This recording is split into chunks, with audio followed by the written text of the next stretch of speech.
I had to remove the opening pun.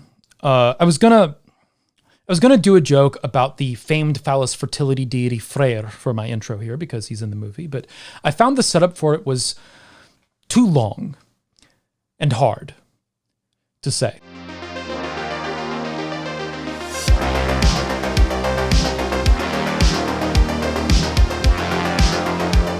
So, over the weekend, I finally went to check out The Northman, and I can say that the spear-catching movie did indeed deliver.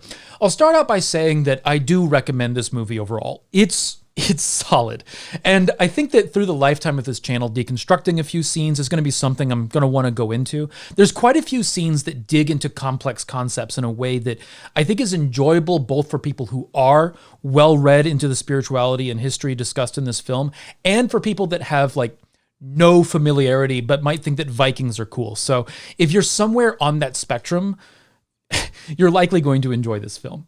However, for this video, I'm going to stick with, we'll call it limited spoilers, in that I want to discuss a couple of events that take place in the film, but not really in a way that that I think ruins the film or gets too far into specifics. There's a number of general spoiler-free reviews out there already, so I want to take a middle ground approach that goes into a few things depicted in the film and some of my thoughts. Broadly, though, I'll say that this movie isn't the most unpredictable in terms of its overall plotline. It's a fairly straightforward revenge story with trappings rooted in Viking culture. But I don't say that as a criticism. This film is an experience heavily inspired by mythical imagery, and it's clearly taking inspiration from archaeology and various Icelandic sagas and other sources. Briefly, though, touching on the acting, everyone delivers. Nicole Kidman especially just knocks it out of the park. The dialogue is incredible, and it occasionally flips back and forth between languages, but in a way that works seamlessly with the scene. I found myself kind of realizing that it switched languages after the scene had finished, even though I definitely read the subtitles. But let's get into the meat of things as far as the interests of this channel. There's several concepts that were covered in this film in an interesting way, and I want to touch on a few things here and there as far as how they were represented. Firstly, let's talk about worldview. This film is not afraid of diving into the Norse understanding of fate, of threads woven by the Norns. Now, the Norns are entities that are theologically complicated, but are most similar to the Greek fates. They weave the threads of our lives into the great tapestry of the web of the weird. A distinction with them, however, is that there isn't really a Norn of the future, but there is a Norn associated with that which is becoming. As a result, the future is not necessarily set in the same way that one might traditionally understand fate. There is destiny, but there are options within the context of that destiny. And that is something that is explored within the narrative of this film, as well as the relationships between one's oaths and their fate within the uncertain future that is coming together as the Norns weave the various threads. It kind of goes into this concept a bit in the dialogue, but it also does a good job not over-explaining. You understand just enough for the story to function within the concept. If you have some extra background knowledge, it's helpful, I guess, but it's not needed. And this is a general rule within the film. Things are not over-explained. You are given hints, and then the viewer is trusted to be along for the ride. Next, let's talk about how the film represents Berserkers. It's very much in keeping with the literature evidence that we have regarding the Berserkers. There is a Berserker ritual represented in the film in which they are unlocking the beasts within, adopting the hammer of wolves and bears. Now, the multi-part soul itself isn't quite explored, and with good reason. It's very complicated, and there's no guarantee that audiences will be able to wrap their heads around it while diving into a film like this, but there are soft references to it within how the Berserkers are represented. So, the ritual itself is not something for which we have historical evidence, but it is explored in a way that is consistent with the evidence that we have lying around based on various accounts of Berserkers, varying from Icelandic sagas to Byzantine records that seem to discuss Berserker rites. HRE Davidson refers to a description of a Gothic dance in such records performed by the Varangian Guard, which likely had early Berserkers, though Tacitus, writing even earlier, discusses Germanic warriors fighting without armor, which is a common trait of Berserker descriptions, suggesting that the practices around the Berserker may be thousands of years old. The thing that this scene does really well is that it takes what we do know and it fills in the gaps around what we don't, and allows the film to explore the concepts that the filmmaker wants to explore. The depiction of the ritual does a really good job leaving into question what is real while still showing the value of the ritual regardless. And this applies broadly across the film. So if this depiction of the Berserker ritual is a process that you're into, you're probably going to really enjoy this film. Another thing that this film does really well is its depiction of Viking raids. It is, we'll call it realistically brutal. There is no doubt that the raiders of this time were quite destructive, and the sagas record that Berserkers were especially so.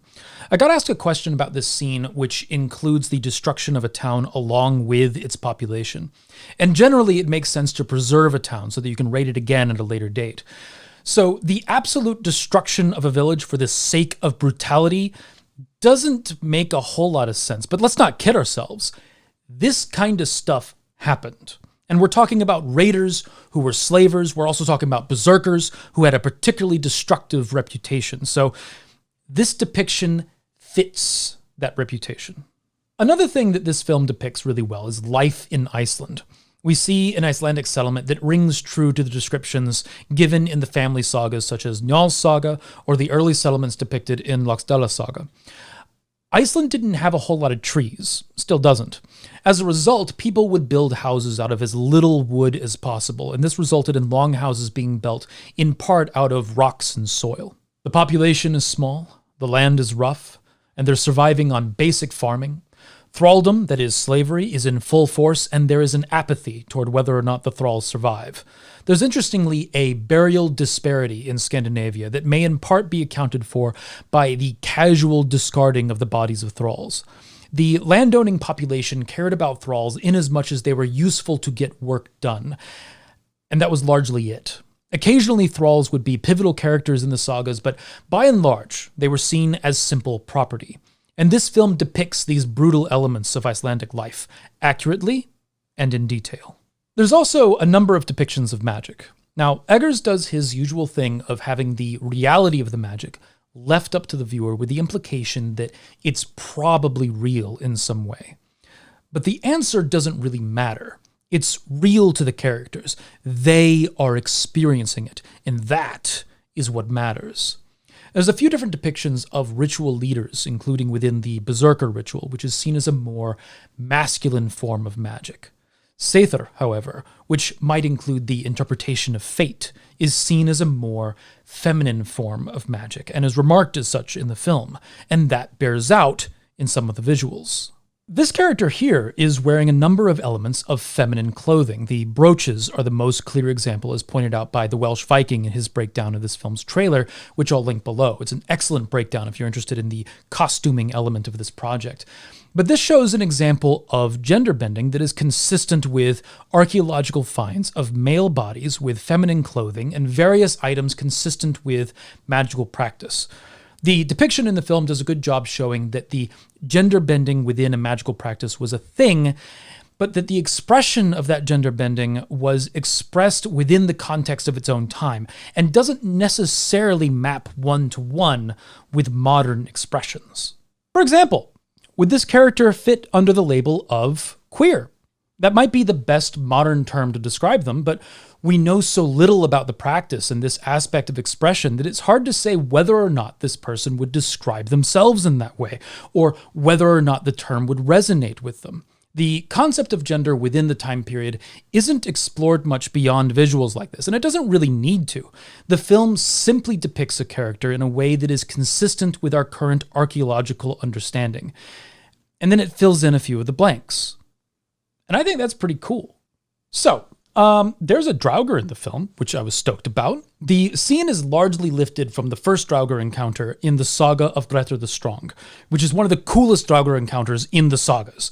Grettir the Strong was a ghost hunter of sorts, and among the creatures he killed were Draugr. Now, I want to get a little spoilery here in describing this scene because I want to tell you my reaction in the theater, but you can skip ahead if you want to the time code below if you want to skip it. So, Dude Buddy fights a Draugr, which is a good fight, by the way. But it results in the defeat of the Draugr. But I'll have you know, I'm sitting in the theater having read Grettir the Strong, and I know the historically accurate TM way to kill a Draugr. So I was in the theater, jumping up and down in my seat, saying, maybe not silently enough to myself, cut off his head. You got to cut off his head. And then he cuts off his head. Head falls to the ground. And then I was like, to myself, I think, now put it in his butt. You have to put it in his butt. This is, of course, the ritually correct way to kill a Draugr, according to historical sources, namely the Saga of Grettir the Strong. But I'll have you know that this man put that Draugr head right in his butt. And I had to summon everything within myself to keep myself from cheering right there in the theater. I did, however, throw up my hands in victory, and I heard someone snicker. Which leads me to combat. Now, I can't give you an exhaustive approval or disapproval regarding the combat in this film. I'd wait for a Scalagram video or something like that on the subject.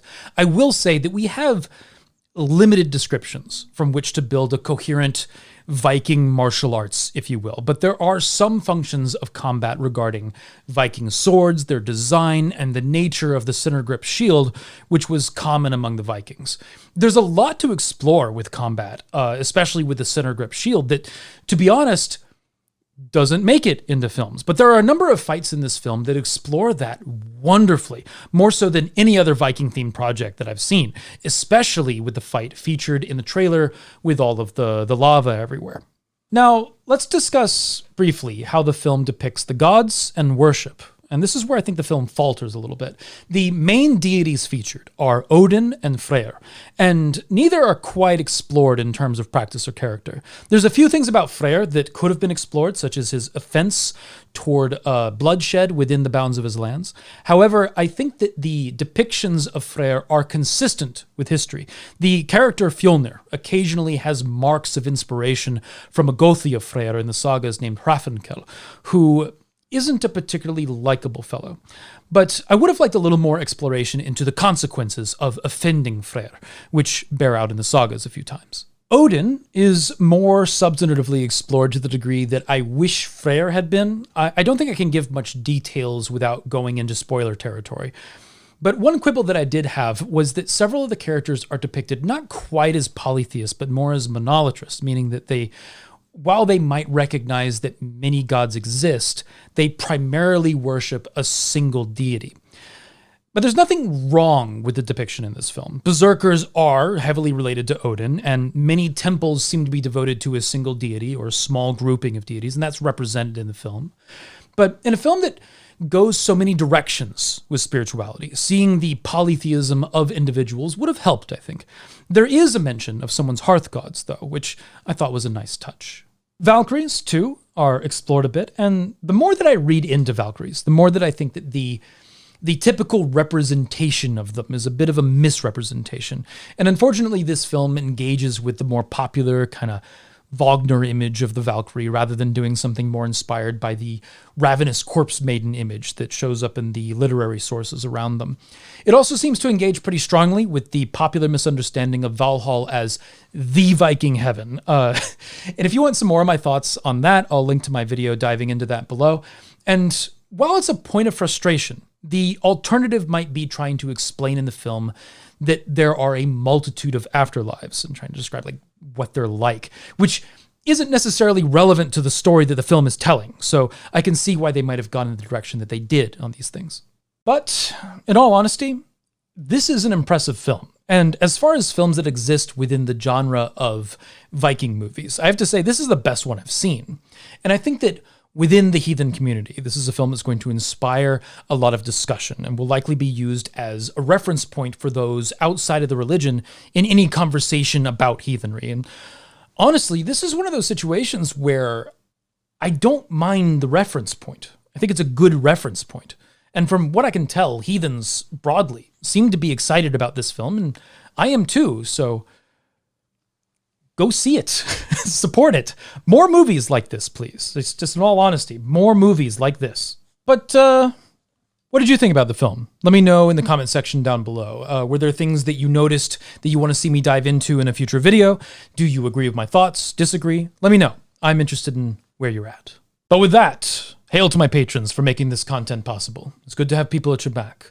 The like button has cut off the subscribe button's head and stuck it somewhere private. Ring the bell if you want to be kept posted for more heathen content. And remember to find a way or make one.